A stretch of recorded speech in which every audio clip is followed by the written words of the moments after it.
Today is Thursday. Quite honestly, today was a pretty messed up day. To be honest, not a single soul showed up to work.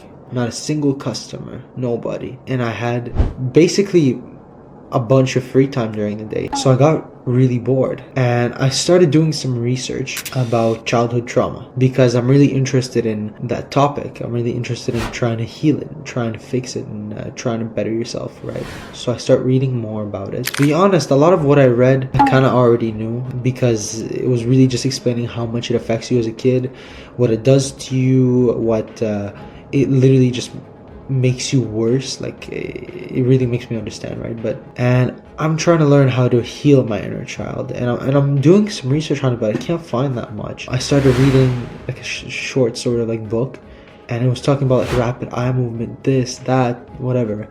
And I saw at some point it said something about affirmations where you just basically talk to yourself. I'm like, okay, that's kind of weird. I was at the gym and I was talking to one of my friends. He told me, he's like, personally, talking to myself really helped me process those things. Like, you'll feel that dopamine like almost instantly, he said. And to be honest, I haven't really tried it that much. I tried it a little bit in the car, but I think validating those emotions and understanding them, it really puts things into perspective for me and helps me heal. Because he also told me, like, one thing about me is that I have so much that I'm holding on to and so many unprocessed emotions and feelings. I try and distract myself by doing good and bad habits, like especially boxing. Those emotions, those unprocessed feelings start to come back up while I'm boxing because it reminds me of a lot of trauma, and I start to process it while I'm boxing, and I actually become a worse boxer because it's a very bad time to process those things. And he told me, he's like, I didn't really want to say this, but I could tell that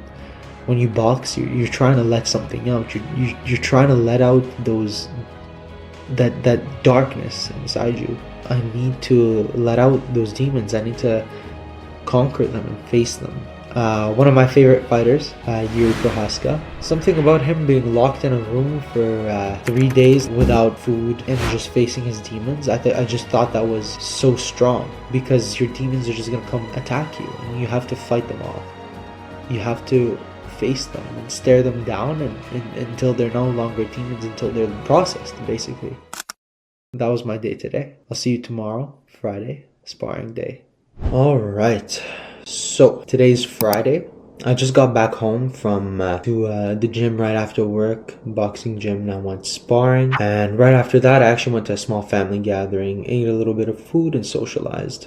I wanted to talk this video today specifically about something I kind of learned about myself, which was really interesting, and it's regarding trauma again. And I really feel like this path and journey of self-improvement, it's not just about boxing, it's not just about winning the fight, it's about the development that I'm going through. It's about, I guess, as corny as it sounds, the journey, developing myself into a better person, not just a fighter. Like my coach said, boxing is probably like, it's around like 70% mental, 30% physical. And I didn't really realize it until I started doing more research, but man, trauma plays a really, really big part. And I realized, wow, okay, let me do some research on this. And I found out there's kind of two different PTSDs. So there's complex PTSD and just normal PTSD. So normal PTSD is basically like witnessing one huge event that really fucked you up and really kind of changed your mental, changed your life, and scarred you. But complex PTSD, from what I understand, is a bunch of little bursts of that just throughout a long period of time, like a really long period of time. So example of this is a kid being yelled at, mistreated, and beaten as a kid, and growing up in like a dysfunctional household, people yelling all the time, people screaming, people crying, like, yeah, just bad stuff happening to you as a kid all the time, right? And over time, it really, really fucks you up. There's 4 ways as kids we deal with this sort of trauma. So there's fight, where the kid like becomes like aggressive and starts hitting, biting, scratching, screaming, like go nuts, right? Like gets really aggressive, and it kind of develops into like somebody who's not really like super social, really aggressive to other people, mistreats other people, hits other people. There's flight, which is somebody who it's like the kid who just runs away into the woods maybe to escape that abuse or the trauma, that neglect, whatever it was as a kid. And that kind of develops into the adult who abandons their friends in those times, like leaves people alone, runs away from all their problems, because I guess kind of the mentality they're thinking is like, if I can run fast enough, my problems won't catch up with me, which is obviously wrong. Then there's freeze, which is me, which is what I am, and I really noticed that, which is, it's the kid who was never allowed to escape and was never able to escape that abuse and trauma, and was forced to sit there and take it. So it's kind of like that kid who was yelled at, watched like really bad stuff happen to them, like abuse, parents, whatever, and just watched it happen all the time. And it's that kid that just couldn't do anything about it. So in the moment they would pretend that they're somewhere else, they'd think of other things, and it would develop into the person when something reminds you of that trauma, you start freezing and you don't know what to do. You're in the moment, but you're somewhere else. And then the next one is fawn, which is like the kid who's witnessing abuse and witnessing just being traumatized constantly all the time, being so scared of it. So they try and appease and be submissive to the person that is causing that abuse, or to the thing that's causing the abuse and trauma. So they're trying to be like super submissive to that person because they think it's going to not get them hurt and not get them traumatized. And that kind of develops into someone being like a people pleaser and doing everything they can to make someone, I guess, kind of love them because they want that validation. So I know which one I am. I'm that freeze type, and the freeze type I think is the worst one in my opinion, because especially like at least in a fight for me, because I'll just freeze and I don't know what to do, and I'm just in the moment and I start overthinking, but not overthinking, and thinking of somewhere else that I want to be, or somewhere else that I think I am in, and then I start thinking of all these.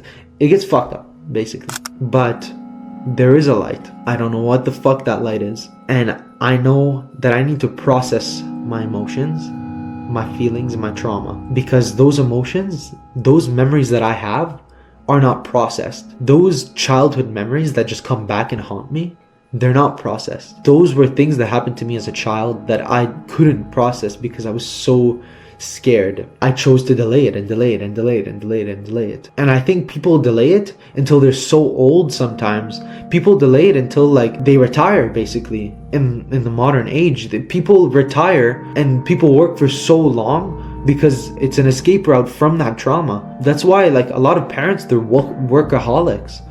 They just go to work all the time, and you're like, why are you working? Like, it's your day off, this and that. Because they want to escape that trauma, because they can't stand being with their own thoughts, because it's so scary to be with your own thoughts and face them. So I need to work on that. And like I said in the video yesterday, I think locking myself in a dark room would really work, to be honest, for 3 days without food. I think that would actually genuinely really work. I can't really, I don't have 3 days to spare, and I genuinely want to do that, because I know it would take at least that amount of time to heal from all those things and face my demons. But one thing I was genuinely thinking of is sensory deprivation. There's this like place downtown where I live. It's I can go and get like a flotation where you like float in the pool. You can't there's no senses basically. You're just alone with your thoughts and your mind. And I'm gonna go try it, and I'm gonna keep you guys updated, because this is like a huge breakthrough for me, because I realize that almost everybody I know is traumatized. That's the reason I do so many bad habits consistently.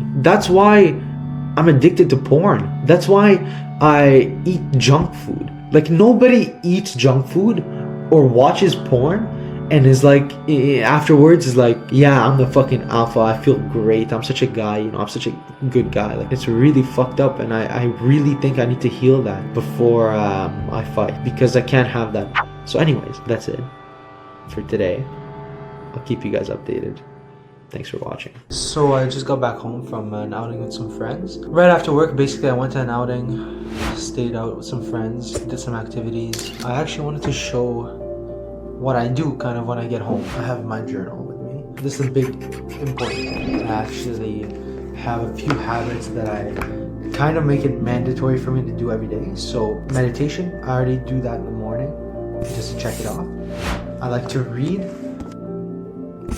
and I like to do gratitude journaling. So what I'll do, I'll write down the date and exact time I'm journaling. I just write down at least 5 things I'm grateful for, and I kind of go in depth with them. I like to really put my thoughts in them and think about why I'm grateful for them and just being happy they're there.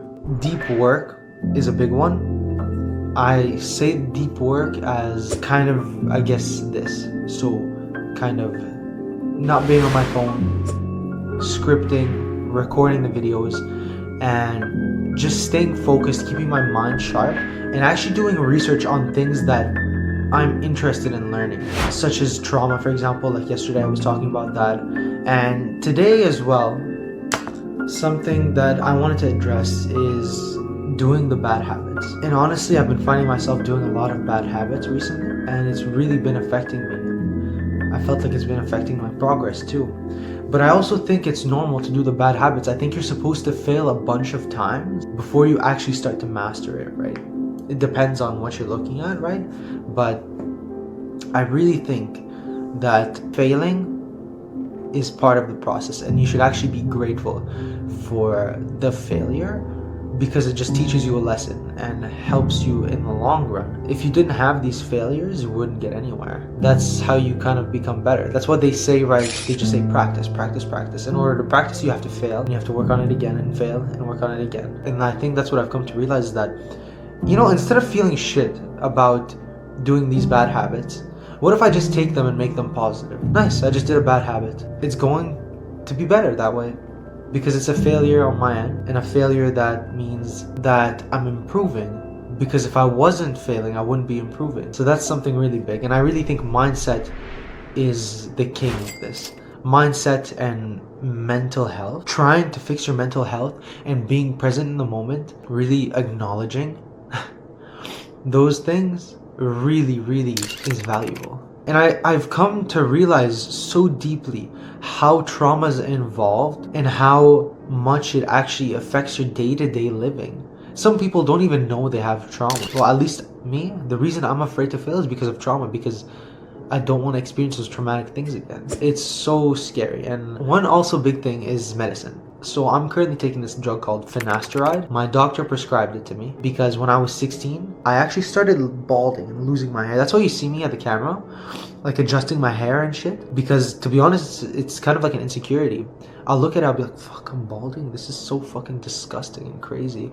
I hate it, right? I'm only 19 right now. There's apparently a lot of side effects. Like you can have like erectile dysfunction. I don't have that, thank God. But I think I really neglected the negative side effects, where literally you'll be more anxious, more depressed by yourself.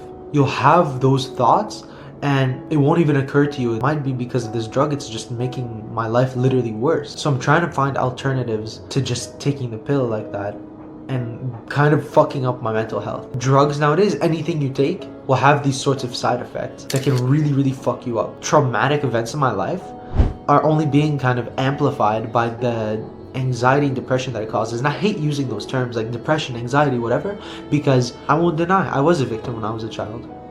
I was a victim, but I'm not anymore. It doesn't mean that I should just accept that my life is ruined and that, oh fuck, you know, I'm a victim. You know, I was a victim, right? I am a victim. It's because, you know, all this like traumatic shit that happened in my life, that's why, you know, I should stay like this and not improve. I think the real improvement comes from acknowledging that you were actually a victim, healing from that trauma, because honestly, it's so much more difficult to heal from those traumatic incidents than going to work and working a 16-hour shift. It's genuinely harder because you're trying to process years of trauma and the limited time of alone time that you have, the hour of alone time that you have. So that's why I really think that sort of sensory deprivation, even if it's for an hour, it really helps. Of course, like some is better than none, but I really think an extended period of time would really help me. And I really think that medicine exacerbates those things, those negative emotions that you feel. Most people are already traumatized. Like, most of them don't even know they're depressed and anxious. And then once they start taking something that has side effects like that, it exaggerates those symptoms and kind of makes you worse. So not only are you fucked from trauma, but you're actually double fucked. We don't do those bad habits because we like them. We do them because they're symptoms of poor mental health. If I had amazing mental health, I wouldn't even be on my phone. I would be like a fucking living like a caveman, basically. But I'd have amazing mental health. Kind of my life when I got home. I have my guitar with me, and I showed you guys last week that I can kind of play, right? So I'm gonna try again.